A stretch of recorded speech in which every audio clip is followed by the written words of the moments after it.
and welcome to ONS Energy Talks. My name is Mille Marie Isaksen, and I am the project coordinator for ONS Young.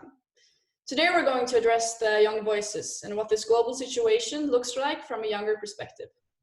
With me, I have 3 of my 10 Young Committee members who will introduce themselves. Tore? Yeah, hi. Thanks for having me. My name is Tore. I'm the founder and CEO of NovoTech, a startup technology company from Stavanger. Perfect. And Benedicte? Hi, my name is Benedicte and I work for DNB as a market coordinator, and I work with our corporate customers. Perfect. And lastly, Bisan? Yeah, my name is Bisan El-Fseis. I work as a Subsea Completion Engineer for Wintershall Dea. Thanks, guys. Thanks for joining me today. So, as we now know, you all have very different backgrounds and are working with different things, leading you to having different perspectives in these challenging times. How are you doing yourselves at the moment? Benedicte, I assume you're still working from home? Yes, I work from home, and as I mentioned, I work as a market coordinator. So I work with all the activities we do towards our customers and in the market in general. And as a result of COVID-19, of course, we had to cancel all of our activities. So my days are very different. So we have to adapt with having web seminars and different ways of communication. Exactly, like we're digitizing ourselves right now. Yes. So, Tore, are you still at the office? Yeah, I'm still here. We're quite lucky lucky. We're not that many people at the office. Some people are at home, some people are at the office, and everybody has their own kind of office space. So for us, it's business as usual. Of course, a bit different when everything is over video, so we don't see too many people these days. But it's fun. It's fun experiencing a new different way of working as well, because we actually see that people and customers are quite more efficient with having meetings. So for us, it's a bit so and so. Some pros and some cons. Yeah, I'm sure a lot of people are missing the office right now, so enjoy your time there. I know you're going offshore soon again, Bisan.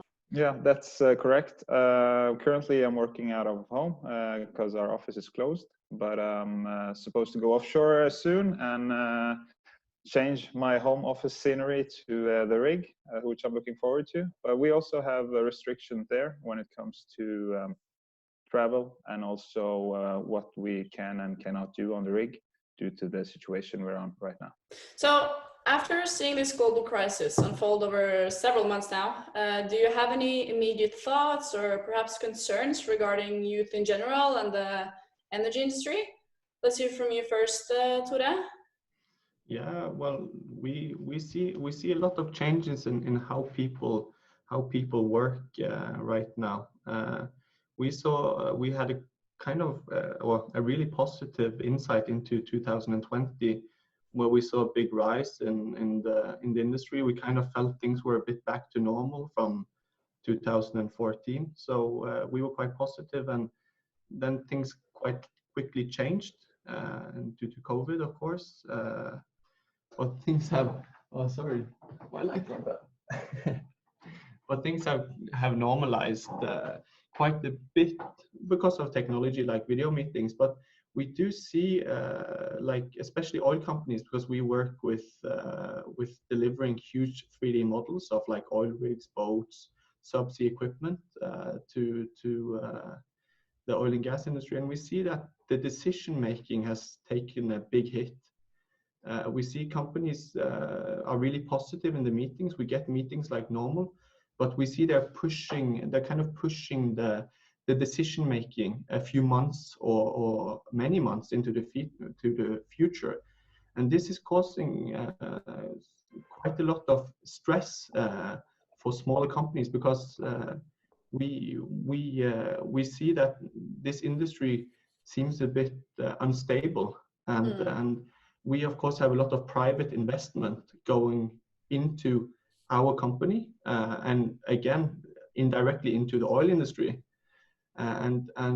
This private equity, it's difficult to get funding and develop into the oil and gas industry right now. So we're hoping that the companies will see the struggle also for smaller companies, and try to be more efficient in decision makings. Maybe scale down the project, don't stop it, because if you stop the project, you also stop the funding the startups, and that's indirectly a quite bad feedback loop for the oil industry, because these smaller companies, they will survive, but they will go into other industries, and that funding will go into other industries. So hopefully we can learn something and scale things down, but don't stop it. It's quite painful for especially smaller companies. Yeah, that's a really important takeaway, I think. So Benedicte, I know you have a different perspective at the moment. Yes, well, my first worry or concern is what will happen to green investments. I see some people say that this situation might slow investments into green energy, while others say it may accelerate it. So I'm hoping that we're able to focus more on green energy also during this period. We know that the young generation today is extremely engaged in the environment, and to be able to, in the future, recruit graduates and for them to actually choose the industry, I believe that now more than ever, it is important to focus on this. And as well as that, we know that young workers are with little experience have been the first to be laid off in crisis like this. So I'm therefore worried about what will happen to young workers. And remember that many of us have not really experienced a crisis like this. So I'm really hoping that these are things that the companies and the industry will take into consideration when they're moving forward from now. For sure, there's I imagine it's a difference for young workers and more experienced workers in situations like this. So Bisan, you're someone who works in the actual oil industry at the moment. What is your view on all this? Well, I share the views of Benedicte and Tore, but one thing that is important to also mention that the industry in general has spent quite a few years now trying to rebuild its reputation among the younger generation, especially for recruitment. And the COVID-19 situation now kind of brings us back to the situation we were in the last oil crisis, where there was a lot of uncertainty when it comes to job security. The young people looking for their future workplace, they start to think again, maybe this is not a safe place for me to have a future in because of these downturns every now and then and the uncertainty.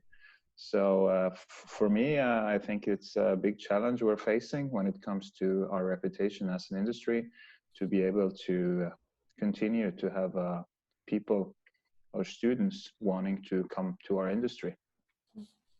Definitely, it's a really interesting thing you're saying there, Bisan, because over the last couple of years, we know that the energy industry has changed a lot, and I guess realized in a sense how important the young are and will be in the industry going forward. It's a new form of trust and spirit of cooperation between the young and the energy industry that has grown larger. Actually, an article I saw from E24 published earlier this year found that there had been a doubling in the percentage of young people in Norway that view oil as a part of the solution in the green transition. So I think this shows how a lot of important work has gone down, and it's really helped in making people come together to find solutions. So you mentioned students, and what do you think this will do to students wanting to go into the oil industry or taking educations that we need in the energy industry now?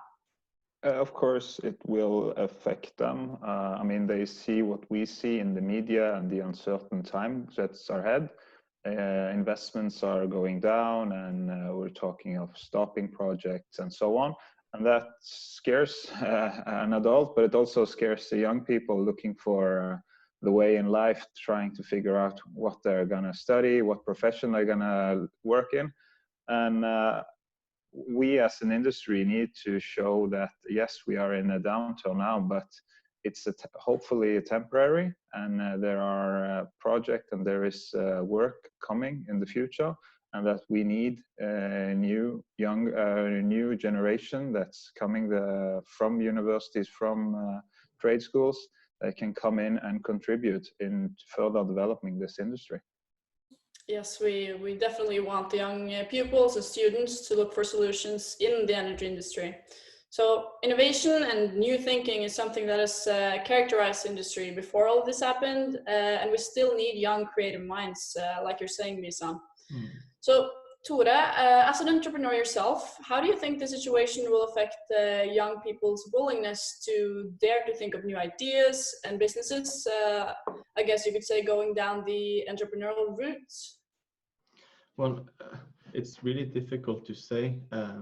Right now, like the oil and gas industry has been, if not the most, one of the most innovative working spaces for developing new technology. And this is technology that's used in many other industries afterwards. So the oil and gas industry has kind of been the, you can think of it as an accelerator for new technology, because they have really high demands. It's a really rough working environment, and only kind of the best technology survive the oil and gas industry. So there's also been a quite high willingness to pay for new technology, because if you're able to reduce costs in the oil industry by maybe 1% or a fraction of percent, it can mean huge return of investments for the company. So what we see now, that the kind of investment and in the oil and gas industry is going down, startups will need to find other places that's willing to kind of take the risk that oil and gas industry has kind of been doing for the last, I don't know, 10 or 20 years in Norway. So I'm a bit afraid that as I said previously, that a full stop in innovation in the oil and gas industry will really be even if it's for a short period of time, like a full stop is really devastating to the reputation oil and gas industry has built up as a technology innovator and a leader. So what we see right now is that startups are pivoting away from the industry, and not because of only the COVID, but because of 2014 as well. This came too close together, like these two things, because this is actually, I've only been in the industry for 6 years, but this is our second downturn in 6 years from another startup. So that's doing fine, by the way. But so I'm a bit afraid that as Bisan is saying, the reputation is taking a hit. But I think it will definitely bounce back. But again, you saw 2014. It took until 2020 until I at least felt we were kind of having like really feeling comfortable in and seeing investments being given over a period of time, because these startups, they don't start up overnight, right? It takes a long time. So yeah, it will be fun to see. I guess it will be fine. But again, definitely don't stop it. Just scale down a bit. Throw them a bone. Like show that you're still here. You're willing to invest. We just need to scale things down for a small period. Yeah. Yeah, I'm sure a lot of young people share that view, Tore. So all four of us, and I'm sure a lot of other people too, seem really convinced that young people do have a place in the energy industry and in the working life in general. So what strengths do you think the young people have in this situation, and what can they offer now? Will you share your thoughts on this, Benedicte? Yes, I believe that young employees can bring new perspectives and a different way of thinking into the industry. They also represent a group that the industry needs. So I believe that it's they can give a lot when it comes to perspective. Most young workers are usually also eager to learn and to build experience, and they're used to learning through studying. So they learn quickly and are adapt very quickly to a different way of working. And I do believe that because they don't have a huge amount of experience, the employer has the opportunity to develop the workers so that they can train them into meeting the needs of tomorrow. So they're easy to train, and I believe that we as young also have the ability to adapt to changes. So that makes situations like this an opportunity to move them around into new roles and new tasks.